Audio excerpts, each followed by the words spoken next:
Believe it or not, Animal Crossing can be a little disturbing and plenty mature when you start looking at the beloved Nintendo franchise a teensy bit closer. So sit back in that froggy chair and relax, because we're diving into all the things only adults notice in Animal Crossing. Since day one, players have seen through Tom Nook's adorable facade and called him out on what he really is, a greedy capitalist who views you as nothing more than a source of labor. When you first set foot into Animal Crossing's universe, it's Tom Nook who conveniently shows up with a home in exchange for working at his store. If you manage to get out from under your mortgage, Tom Nook ensures you're never really free by expanding said home without your permission. And think about what you'll be doing in Animal Crossing New Horizons. Tom Nook is offering you a vacation package to a deserted island, where you and your animal friends will camp at first, but eventually build a functioning town with modern amenities.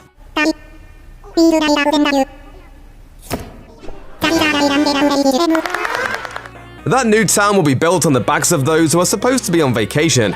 Tom Nook will reap most of the benefits. Tom Nook will be making money on his vacation package and by selling you everything you need to transform your new home into something more habitable. In Animal Crossing New Horizons, Tom Nook's venture has evolved into a conglomerate of sorts called Nook Inc.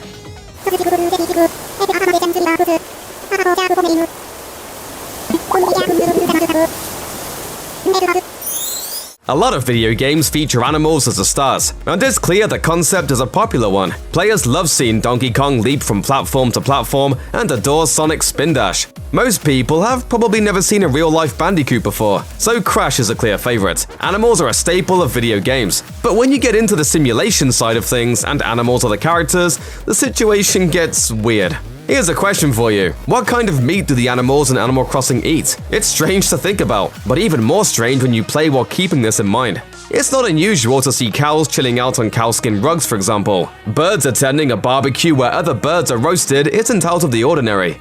Heck, as Reddit user AnimalCrosser93 found, you can even get a turkey to come over for Thanksgiving dinner. If that's not disturbing, we don't know what is.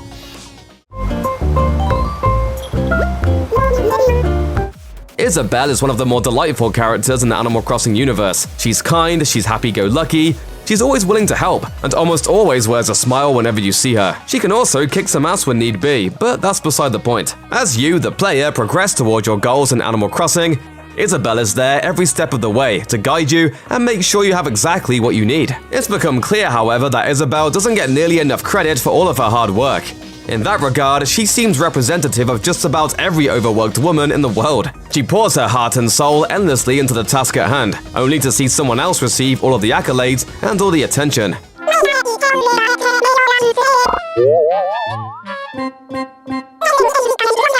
Think about Animal Crossing New Leaf for a moment. You got to be a mayor and had the always helpful Isabelle at your side to make sure things ran smoothly. But it was Isabelle who really did the work, right? She handled all the big stuff behind the scenes, and when you stopped playing, the town kept running, all thanks to Isabelle. You got the fancy title of mayor, but really, a certain yellow dog was the real woman in charge.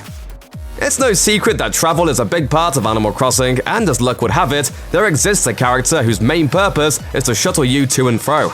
Whether it's by boat or by taxi, you can count on Kapp'n to get where you need to go. Unfortunately, you can also count on Kapp'n to be extra creepy while he's doing it, especially if your character is a woman. Let's not mince words here. He hits on you. He's not human. It's approximately icky and weird as hell. It's even ickier and weirder when you remember, oh yeah, Kapp'n's married, and he has a kid.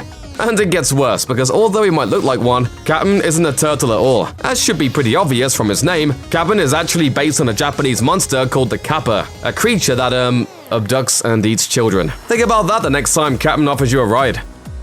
In a lot of ways, Animal Crossing is just like real life. Trade your human friends in for some dogs and cows, and you're essentially doing the same things you are in the Earth realm. You're buying a home you can't afford immediately, you're spending money on things to put into that home, you're working endlessly to try and pay everything off so you can lessen your anxiety and feel some semblance of financial freedom. But you never quite get there, do you? Because just like in the real world, you'll want to buy and collect more things. Those things, as it turns out, require more space. So you borrow, build, and consume over and over in an unbroken cycle. What's your problem? If you think about it, Animal Crossing could simply end when you pay off your home and decorate it with a few things. Unfortunately, just like real life, the game is designed to keep you running on that hamster wheel for as long as possible, taking on debt. When you first crossed paths with Tom Nook in Animal Crossing, he was just a tanuki with a dream. He was a small-scale merchant, selling goods to villagers and even dabbling a tiny bit in real estate. Fast forward a few entries in the series, however, and Tom Nook has become something else entirely.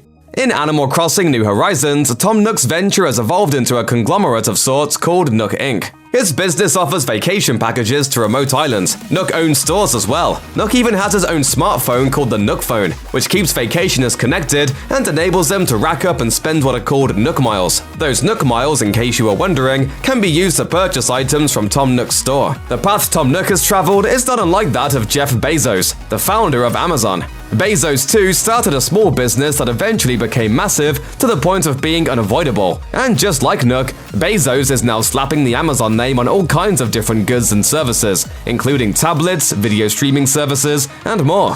We already have Nook Next Day Delivery, and we may not be far off from seeing Nookflix movies, folks. It also wouldn't be a surprise if Nook Inc. didn't pay any taxes either. Can you believe I keep getting away with this? It's unbelievable just how much Animal Crossing makes you care about anthropomorphic animals. You make new acquaintances, and eventually turn those acquaintances into friends.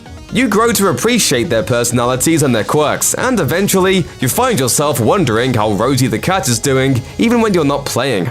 That's not how it works in Animal Crossing Pocket Camp. In that particular entry, your so-called pals do not care about you unless you're willing to spend a little money. The characters in Pocket Camp come and go more quickly than in typical Animal Crossing titles, though they will visit a while longer if you meet their very specific demands. As The Verge put it, your animal friends will adamantly refuse to come stay with you unless you decorate your camp with furniture they consider stylish. This unfortunately leaves you to tussle with a rather heartbreaking truth. All of your relationships are conditional and based on status and money, rather than true affection and respect. If that isn't downright depressing, especially in a series known for its charming escapism, then what is? In the present day, most countries aren't all that proud of colonialism. It's at least somewhat innocent to travel to a deserted island and make a new life, building everything solely off the resources you have available there. But that's not what Animal Crossing New Horizons asks you to do at all. Once you reach a point where you can build a shop on your new island, the Nooklings ask you to gather materials to make the shop a reality. But they don't just request that you find everything you need on the island. Instead, Tom Nook gives you a ticket, implores you to travel to other islands, and instructs you to take what they have too. These other islands aren't entirely empty, by the way. They're full of other souls who might also need those resources in order to survive. Still, the Nooks seem to think it's okay to steal their wood, mine their ore, and take their animals back home to your museum. You can even woo some of the folks from other islands to join yours, which is a huge slap in the face. You're basically stripping their island bare to make yours better, while offering them a small parcel of land in exchange. The vacation package in Animal Crossing New Horizons seems like a dream come true, right? You're transported to a deserted island that you can shape however you see fit. Your days consist of gathering resources, decorating your space, and making friends with those who also made the journey to the island. Your evenings are all about sitting around a campfire, chatting with your neighbors, and eventually catching some Z's. It sounds perfect. You quickly learn, however, that you and your fellow island dwellers weren't prepared at all for island life. That's not to say you weren't ready to pull weeds, shake trees, and mine for iron nuggets. Far worse, you all booked a vacation package you didn't have the bells to pay for. When you start out in New Horizons, you have exactly 0 bells to your name, and Tom Nook once again saddles you with a loan you need to pay off. The same happens to your island neighbors, who openly ponder how exactly they'll make bells to get out from under their debt. That is positively crazy. Who books a trip to a deserted island without any kind of job lined up? Not a vacation from your work and not a vacation from your daily life, but a vacation from my problems. Exactly! It's one thing to show up homeless like in past Animal Crossing titles, which forces you to work to keep a roof over your head. New Horizons, however, is a getaway, one you didn't actually have the money for. Speaking of things not being what they seem, here's a dirty little secret you'll discover when playing Animal Crossing for the first time. Not all the characters are animals. Some look like little robots, some appear to be toys brought to life, some take on the shape of a certain animal, but really, there's something far more disturbing. Like Coco, for example. Coco is a peculiar bunny, if you're expecting her to look like most bunnies. That odd appearance should definitely be a sign something is amiss though. Bunnies don't have black holes where their eyes and mouths should be. Bunnies aren't named after the Coco of folklore, which is said to kidnap and eat children who misbehave. Yes, ladies and gentlemen, another child eater. It's almost as though Coco isn't a bunny at all, and as you've probably guessed, that's likely the case. Coco, according to the Animal Crossing fandom page, seems to be a Haniwa, a clay figure used in funeral rites, controlled by the spirit of a deceased being. That's not to say Coco is evil or anything. In fact, she's quite nice when you get to know her. But you'll undoubtedly have the truth about her in the back of your mind each time the two of you meet going forward. Sorry for making things weird, Animal Crossing fans, but it had to be said. Check out one of our newest videos right here, plus even more SVG videos about your favorite Switch games are coming soon. Subscribe to our YouTube channel and hit the bell so you don't miss a single one.